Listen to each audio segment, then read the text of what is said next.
আসসালামু আলাইকুম। ঈদের মধ্যে আমার মেয়ে কখনোই সেমাই খায় না, তো ঈদের মধ্যে সেমাই রান্না করেছিলাম। ওর কাছে অনেক ভালো লেগেছে। তার জন্য আবার 1 কেজি দুধ দিয়ে একটু লাচ্ছি সেমাই রান্না করছি। যে আমি আসলে ভাবিনি, আমি ভেবেছি যে আমার বড় মেয়ে বুঝি সেমাই একটু পছন্দ করে, কিন্তু আমার ছোটো মেয়ে যে পছন্দ করে সেটা আগে জানতাম না। তো ঘুম থেকে কালকে একটু আর্লিভাবে ঘুম থেকে উঠেছিলাম, তো আজকে একটু লেট করে উঠেছি। উঠে তারপরে চিন্তা করলাম ঘরের কাজকর্ম শেষ করে ভাবলাম যে মেয়ে ঘুমিয়ে আছে, ওর জন্য একটু সেমাই রান্না করি। তো আপনাদের সাথে শেয়ার করার জন্য ভাবলাম যে একটু শেয়ার করি, সব কিছুই তো শেয়ার করি, তো এইটা শেয়ার করবো না কেন। আমি দুধটা অনেকক্ষণ থেকেই জাল দিচ্ছি, আমার দুধ কমপ্লিট হয়ে গেছে। এখন আমি সেমাইয়ের সাথে মিক্সড করে দিব। এখানে আমি সেমাই রেখেছি, দেখতে পাচ্ছি সেমাইগুলো।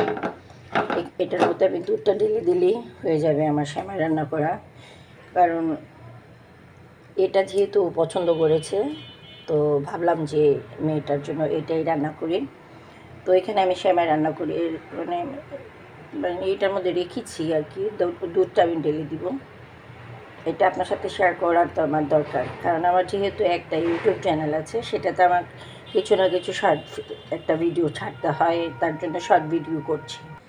আমি দুধটা ছেঁকে তারপরে সেমাইয়ের মধ্যে আমি ঢেলে দিয়েছি। এখন আমি কিছুক্ষণের জন্য ঢেকে দিব। ঢাকলে তারপরে সেমাইটা একটু ফুলে যাবে, সুন্দর হয়ে যাবে। সেমাইয়ের অবস্থা দেখেন, কতগুলো দুধ দিয়েছি, বাট সেমাইটা একদম শুকিয়ে গেছে।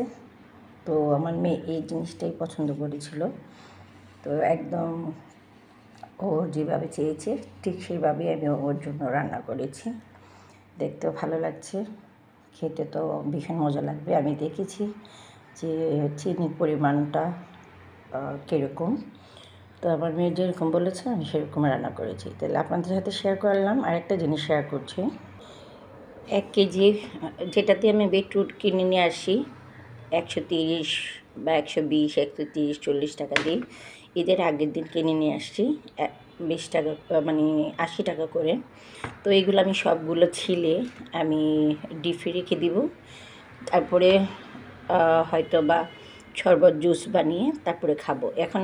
এখন আমি ছিলিয়ে তারপর আমি ধুবো, আগে প্রথমত ধুয়ে তারপরে ছিলে তারপরে আমি ডিপে রেখে দিব। ফ্রিজই ছিল, ফ্রিজ থেকে বের করেছি, ভাবলাম যে 2-3 দিন হয়ে গেছে, যদি আবার নরম হয়ে যায় তাহলে তো খেতেও ভালো লাগবে না, দেখতেও সুন্দর লাগবে না, আমার কাটতে তো ভালোই লাগবে না, আমি ফেলে দিব। তার জন্য আমি ভাবলাম যে আগে এগুলা কেটে ফেলে দিই, আগে সেমাই রান্না করেছি তখন, আর এখন এগুলা কেটে ফেলবো। কারণ 80 টাকা করে পেয়েছি, 140 টাকা 120 টাকা করে, তো এর চেয়ে ভালো 80 টাকা করে পেয়েছি, নিয়ে এসেছি। তো এটাও আপনাদের সাথে শেয়ার করলাম যে এটা এখন ছিলে আমি রেখে দিব।